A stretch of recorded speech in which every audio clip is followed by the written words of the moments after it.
friends, welcome to my first ever YouTube video on my YouTube channel. I asked you guys over on my Instagram to ask me some questions because I thought I should do a Q&A for my first video. I think it'd be really fun to answer some questions. I picked 10 questions. All of your questions were really great, and so these are the ones I would like to answer. So let's get started. The first question is, what is your favorite onesie? My favorite onesie is definitely this one. I just got it. It's from Onesies Down Under. I really want to make a video of like my onesies and how I style them, but right now I'm just wearing like, my questions are on my iPad, but right now I'm wearing these like little shorts with my onesie, and I like doing like overalls or like skirts, or I just love onesies, but this one is my favorite. How to regress alone / without a caregiver. I have been struggling with my caregiver away. That makes total sense. I know it's really hard to go from being cared for to suddenly having to care for yourself, but honestly, it's a great thing and it's a great skill to have. And even if you do have a caregiver, regressing alone is very important, and I think that everyone should do it more. I know it can be hard to get into the little space when you don't have somebody directly like babying you, but think of it as like your self-care time and your time to relax and just have it to be special to you. Sometimes what I like to do is I like to watch cartoons, or I like to color, or I'll play with my toys. I just kind of do things that I used to do as a kid when I was by myself that feel like nostalgic and feel wholesome, and I find those things help me feel really safe. You can also like age dream, like you don't have to get into the mindset, but you can just do those childlike things but still be in your adult headspace if you don't feel comfortable yet, and then just work towards maybe regressing. How long have you been a little? I have been this way my whole life, I would like to say, but I've been officially regressing for 4 years now, so it's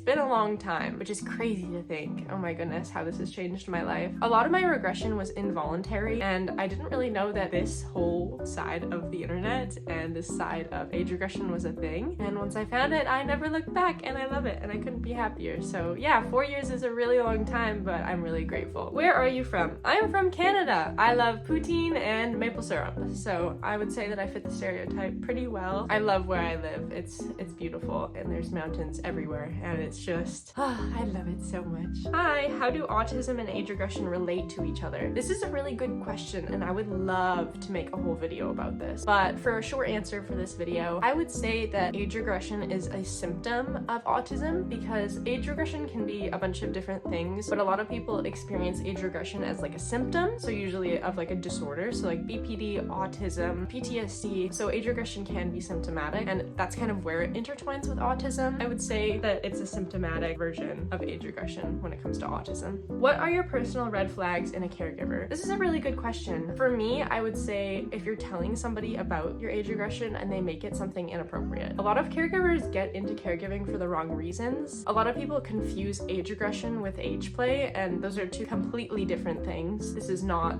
something that's inappropriate. It's not something that should be sexualized, and a lot of caregivers who get into it for the wrong reasons sexualize it and they try and make it something that it's not. So just being cautious that they're not turning your age regression into something that it isn't. Another thing would be feeling pressured. If you feel pressured by your caregiver to do certain things, wear certain things, act a certain way, send certain videos of you doing stuff, and it makes you uncomfortable, don't have them as your caregiver. That is a really, really, really big red flag. What helps you get into little space the most / what are some of positive triggers for it? Oh, this is a really good question. Some of my positive triggers for my regression would be, I think my biggest one is when somebody like baby talks me, and like, I don't know, it just immediately puts me in the headspace. But on my own, I love to watch Bluey or other cartoons. I love to play. Doing things that make me feel really nostalgic that I used to do as a kid are my favorite things in regards to my positive triggers. Do you have any pets? Yes, I do. I have 3. I have a yellow lab. Her name is Penny. She's actually a cardiac alert dog. I have a black and white tuxedo cat named Orca. He's just the babyest boy. I love him so much. And then I have a horse named Hudson. So those are my 3 pets. I really want a bunch more, maybe in the future, but they're all I can handle right now. How do you go about telling your partner about age regression? This is a really good question. I would say tell them what it is, how it helps you, why you do it, and explain it very clinically so they get the right idea. Sometimes